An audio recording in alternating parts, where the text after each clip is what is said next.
আমি ব্যক্তিগতভাবে আল্লাহ প্রদত্ত হেদায়েত প্রাপ্ত হয়েছি। আমি নামাজ পড়ি অনেক সুন্দর জায়গায় এবং চিন্তা করি এবং তাহাজ্জুদ থেকে শুরু করা আল কোরআনের আলোতে আলোকিত করার নিজেকে চেষ্টা করি। আমি মনে করি মুসলিম হিসাবে প্রত্যেকটা মানুষকে ওই পথে হাঁটতে হবে, 2 দিন আগে আর 2 দিন পরে।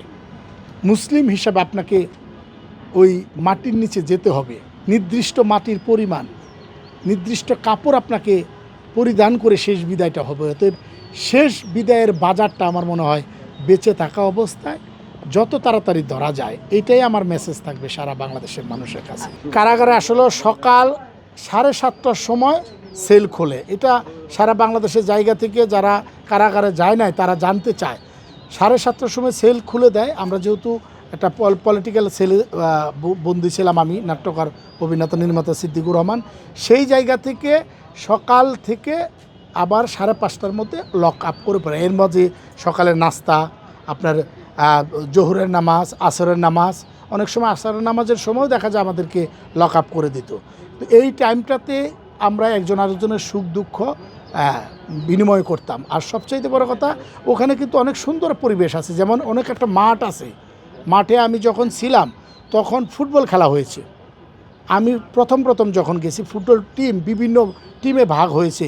যেমন ওয়ার্ডগুলো, এক একটা ওয়ার্ডের এক একটা টিম ছিল, এক একটা সেলের এক একটা টিম ছিল, এবং ওখানে যে পরিচালনা পরিষদ যারা সরকারি কর্মচারী কর্মকর্তা তাদের একটা টিম ছিল, কয়েদিদের একটা টিম ছিল, এবং প্রশাসন যেটা জেলার এবং সুপার মহোদয় তাদের টিমও দেখা যেত। ভাগ করে সুন্দর একটা কম্পিটিশনের মাধ্যমে খেলা চলতো, এবং সেখানে সেই টাইমটা আমি পাস করেছি। পরবর্তীতে যখন আমি লং টাইম ওখানে থাকতে হবে বা থাকা হলো, তখন একটা ক্রিকেট টুর্নামেন্টও আয়োজন করেছিল, এটা কারা কর্তৃপক্ষের পক্ষ থেকে। সেখানে আমি শাপলা সেলের একটা খেলা ধরেছিলাম, আমি টিম ম্যানেজার হিসেবে সেখানে কাজ করেছি। এবং আমার আরেকটা ছোট ভাই, আপনারা জানেন, তৌহিদ আফ্রিদি, ও ওখানে টিম ক্যাপ্টেন হিসাবে ও খেলেছে আমি যেটাতে টিম ম্যানেজার ছিলাম। তো এখানে আমরা আসলেই ওটা একটা পরিবারের মতোই ছিল। পরিবার হতে পারে সেই পরিবারের দুঃখ অনেক বেশি, তাদের কষ্টটা অনেক বেশি, কিন্তু ওটাও একটা পরিবার পেয়েছিলাম।